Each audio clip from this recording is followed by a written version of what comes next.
So I've been asked to talk this morning about changes over time for GIRI. And so I'm going to do that by considering three sort of thematic areas that have changed over the last 10 years. And the first of them is the growth in interest in something called productivity. The second one is how technology has changed. And the third one is the evolving picture around sustainability. So I'll start with productivity. If we cast our minds back 10 years, actually, first of all, clients weren't aware of the problem of error in anything like the way practitioners were. So we would go to see clients and they would say, error, what error? You know, the talk at the time, the chatter at the time was how things were going to get better through digital and BIM and offsite manufacture. It wasn't that there weren't problems in the industry, but they weren't typically articulated as problems of error. Practitioners, on the other hand, we knew there was a problem with error because we were seeing it on a day-to-day basis. Wind forward, we've now had the Edinburgh schools, Grenfell, the problems on Crossrail, the problems on HS2, the collapse of Carillion. All of that's happened in the last 10 years. And all of that has elements of error within it. And so now there's a widespread understanding within the client and community, including government, that we do have a problem of error in our industry. And so you find in the body of work that's been done over the last year, all of the reports that have been written about dysfunction quote the GIRI work. We are now part of a broader industry challenge about improving productivity, value for money, and the yields of the industry in a way that wasn't true in 2015. This is really important because error was never part of the conversation previously, and now it is.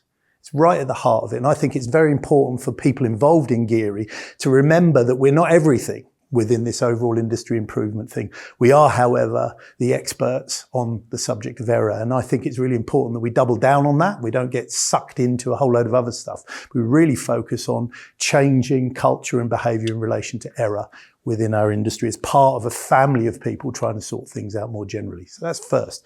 That's productivity. Technology, wind back your minds to 2015. And actually we were talking in those days about digital twins, building everything in factories, and BIM. We had this kind of panacea logic which was being applied to our industry. If only we do these things, everything will be fine. But it didn't really work. All of those initiatives now, we talk about them now and go, well, we haven't really changed the industry by BIM, and all these factories keep going bust, so they don't seem to be quite the answer they thought we were. And digital twins, what national digital twin? Where's all that gone? What you have seen in the interim, though, is a focus, I think a much more useful focus, where technology has begun to be adopted in relation to the actual systems of designing and delivering infrastructure and construction. We're seeing much more granularity. So now we start seeing the application of technology tools less at a macro level and more at a micro level. We've got checkers on schedule. We've got checkers on work on site. We've got little cameras on people's hats that allow point clouds to be generated of the work that's just been completed, an overnight comparison with the 3D models so you can see whether things are where they need to be. And I think this is a trend we're going to see continue into the future as we start using this really powerful technology to improve processes at what you might call level 2 and level 3, and less chatter about panaceas.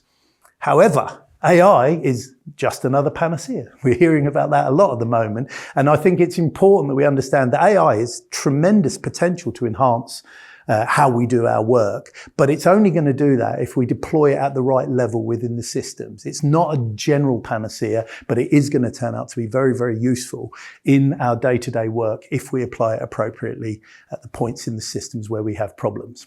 So I think in the future, the lesson we need to learn from the last 10 years is get specific, get into the system, understand what the root causes are and use technology to address the root causes. Don't get seduced by panacea logic because it just doesn't work for us. And then the final one is on sustainability. Now, sustainability these are the United Nations Environmental Sustainability Goals. So these have been around a while.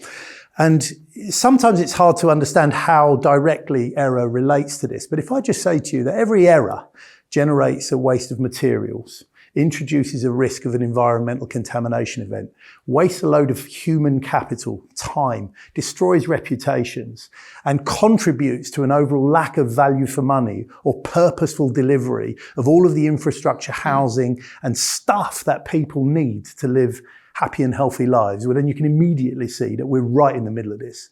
If we made less mistakes, we would be doing less environmental harm, we would be emitting less carbon, and we'd be delivering more housing, hospitals, and the rest of it that society needs. And so I think we need to remember that whilst governments may not be talking about this stuff so much today, you can see a reversal away from talk about climate from our clienting fraternity. We shouldn't. We need to double down on this and remember that what we are doing as part of this initiative to reduce waste, to reduce error in our industry, directly contributes to delivery of these sustainability goals. And kid yourself not, this will come back round. The climate crisis is not avoidable just because people don't want to talk about it. Running out of materials, environmental harm, these don't disappear just because people aren't talking about it. So this stuff will come back. You need to keep it right at the core of the motivation for what we do in GIRI. Okay, enough from me. Thank you.